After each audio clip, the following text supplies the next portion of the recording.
Thank you, Rosie. You are an outstanding leader.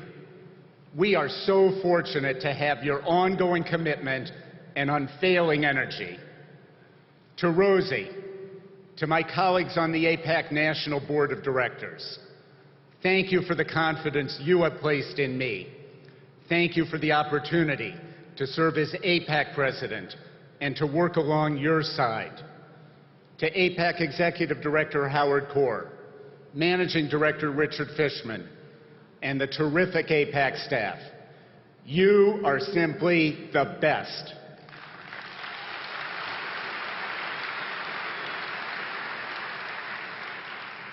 We are very fortunate to have your talent and unfailing dedication to our cause. To all of you gathered here in record numbers, and tomorrow night, we will host more than 13,000 guests at our gala.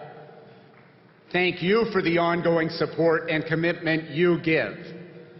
I am so honored to work with such devoted men and women. I am grateful. I'm humbled.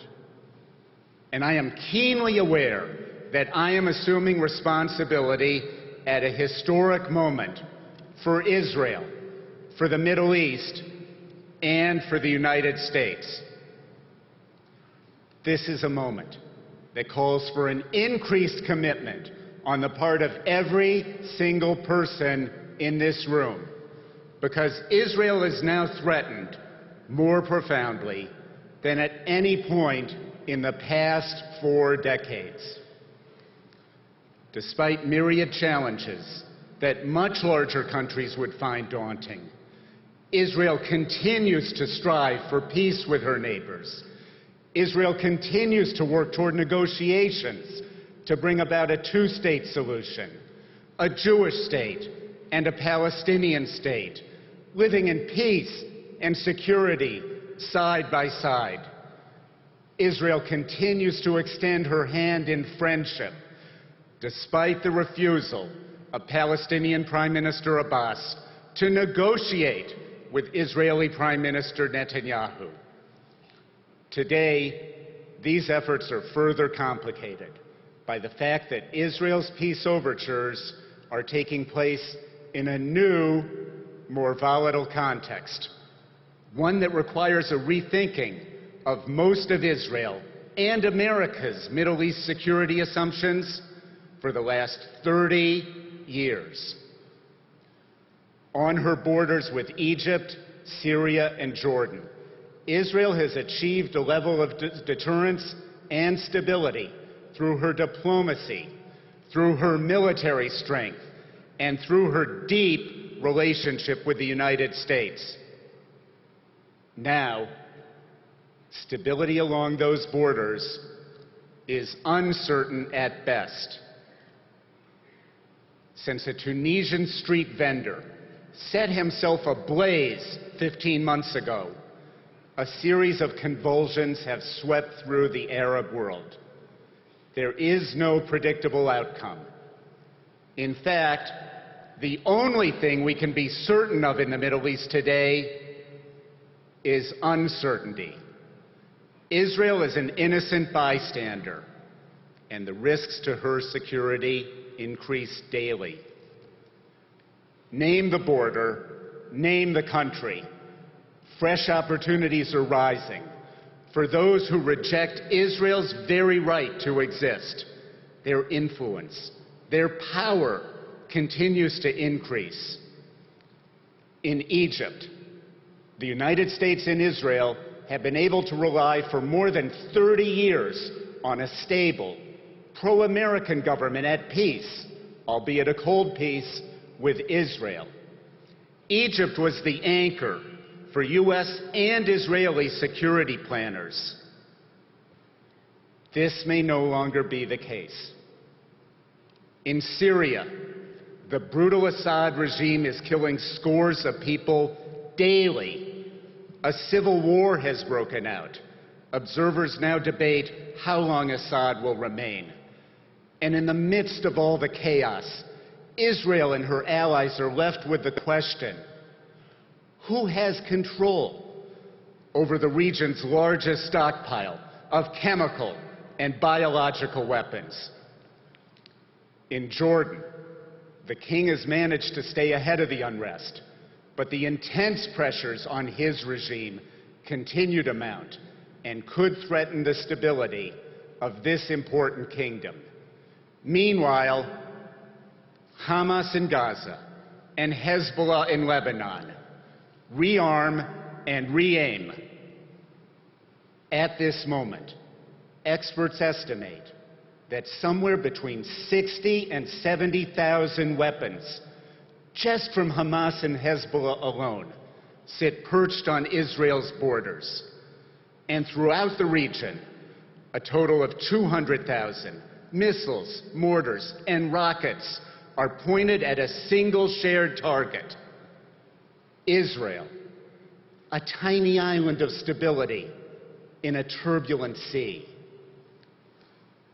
All of us are focused on Iran's nuclear ambitions, and tomorrow morning, Howard Corr will focus on the problem of Iran in great detail. But I want to take a moment to express appreciation to President Obama for so clearly articulating this morning the profound threat that a nuclear Iran represents to America, for reaffirming his policy to prevent Iran from acquiring nuclear weapons, and for stating clearly that containment is not an option.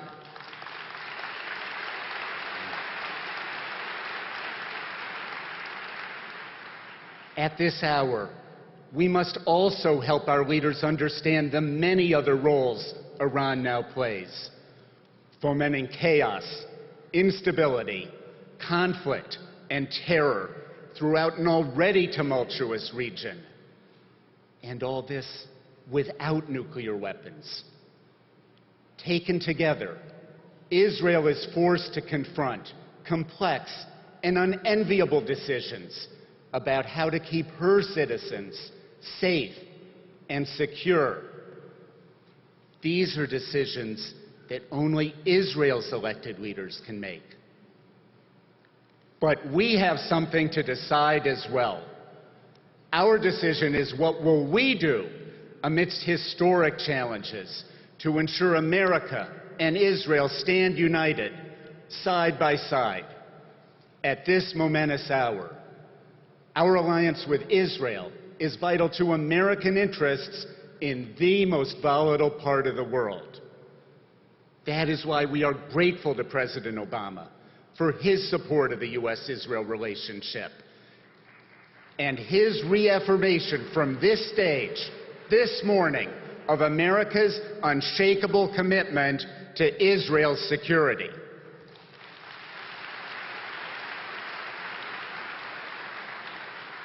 Continued American financial, strategic, diplomatic, and moral support are key components to ensuring Israel's survival. You and I are responsible for making sure that relationship is strong and stable. Look around. The work rests on the people in this room, assuring American security aid, building strategic cooperation, increasing intelligence sharing, maintaining Israel's qualitative military edge, defending Israel at the United Nations, growing economic ties, ensuring missile defense. All these important components take on new meaning at this time of added risk and increase the need for American support and friendship. You know, the American people have never held Israel in higher esteem. But this comforting backdrop should not blind us to unique challenges in our political landscape.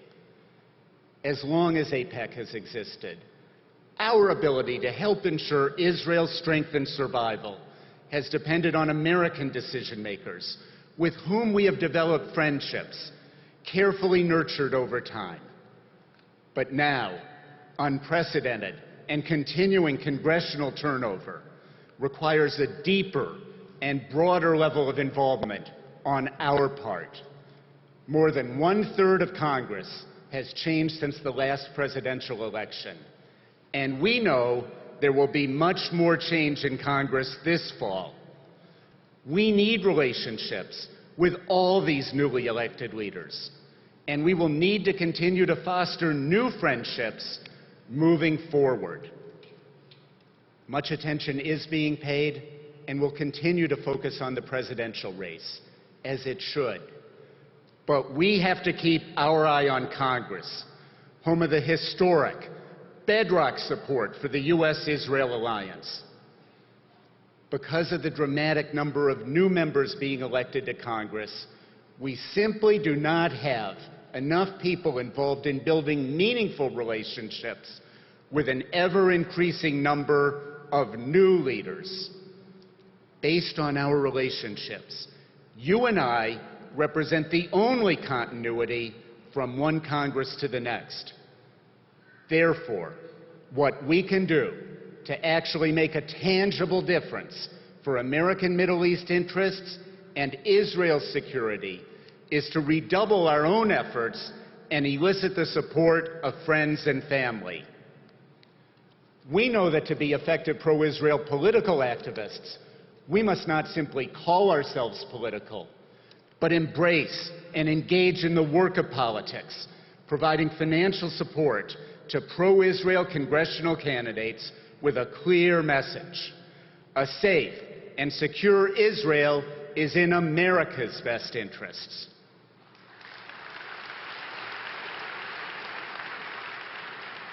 We need to be able to declare with confidence that the Congress which is sworn into power next January is even more pro-Israel than the last. And the only way that can happen is if next year everyone in this room can say, I did my part. I was active in pro-Israel politics. This gathering celebrates the shared values and vision of America and Israel. But it also reminds us of something else as well. The shared responsibility each of us carries to preserve and protect a tiny nation whose accomplishments far outweigh any that her founders could have imagined. Israel, a haven for the oppressed, a beacon of democracy, a bastion of freedom and hope, a light unto the nations, a vital, steadfast American ally. This is the Israel that my wife Shelley and I were so excited to share with our daughters when we first took them to see the land of our ancestors 15 years ago. This is the Israel that my family and your families, all of us, work to preserve and protect, to bring about a better day. This is the Israel that calls to us at this hour, calls to us to do more, to give more, to lead, to bring about a better day. Our actions for the people of America and for the people of Israel can bring about a better day. And as I look out at this incredible gathering of dedicated and determined leaders, I know together we will succeed. Thank you.